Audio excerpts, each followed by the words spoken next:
Hello friends, welcome to single పాపా series review Telugu. ఈ single పాపా సిరీస్ బాగుందా లేదా చూద్దాం రండి. ఈ సిరీస్లో టోటల్ 6 ఎపిసోడ్స్ ఉన్నాయి. ఈచ్ ఎపిసోడ్ ఒక 30 to 45 మినిట్స్ ఉంటుంది. ఇక కాస్టింగ్కి వస్తే కునాల్ ఖేము, ప్రజాక్తా కోహ్లీ, మనోజ్ పావా ఇంపార్టెంట్ రోల్స్లో యాక్ట్ చేశారు. ఇక పాజిటివ్స్కి వస్తే కునాల్ ఖేము అయితే చాలా బాగా యాక్ట్ చేశారు. ప్రజాక్తా కోహ్లీ అండ్ మనోజ్ పావా కూడా చాలా బాగా యాక్ట్ చేశారనిపించింది నాకైతే. స్టోరీ అయితే బాగుందని చెప్పాలి. అక్కడక్కడ కొన్ని మిస్టేక్స్ ఉన్నాయి, బట్ మనం అవి ఇగ్నోర్ చేయొచ్చు. బట్ స్టోరీ అయితే కొంచెం బాగుంది. ఒక మేల్ పేరెంట్ అయితే సొసైటీ వాళ్ళు ఏమంటారు, వాళ్ళ ఫ్యామిలీ మెంబర్స్ ఎలా అనుకుంటారు, వాళ్ళ ఫ్యామిలీ మధ్యలో గొడవలు ఏముంటాయి, ఎలా ఉంటాయి అని చాలా బాగా చూపించారనిపించింది నాకైతే. ఇక నెగటివ్స్కి వస్తే సాంగ్స్ అన్ని హిందీలోనే ఉన్నాయి.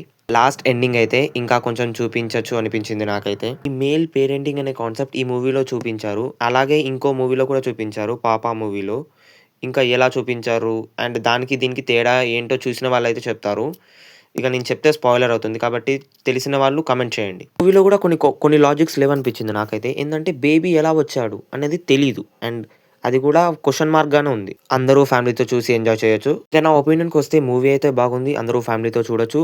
ఒక టోటల్ ఆల్ ఎపిసోడ్స్ కలిసి ఒక 3 అవర్స్ ప్లస్ ఉంటుంది. ఇక మన రేటింగ్ వస్తే మనం ఈ సిరీస్కి ఇచ్చే రేటింగ్ 3.2. మీకు ఈ సింగిల్ పాపా సిరీస్ ఎలా అనిపించిందో ఖచ్చితంగా కమెంట్ చేయండి, ఒక లైక్ చేయండి, షేర్ చేయండి అండ్ సబ్స్క్రైబ్ చేసుకోండి.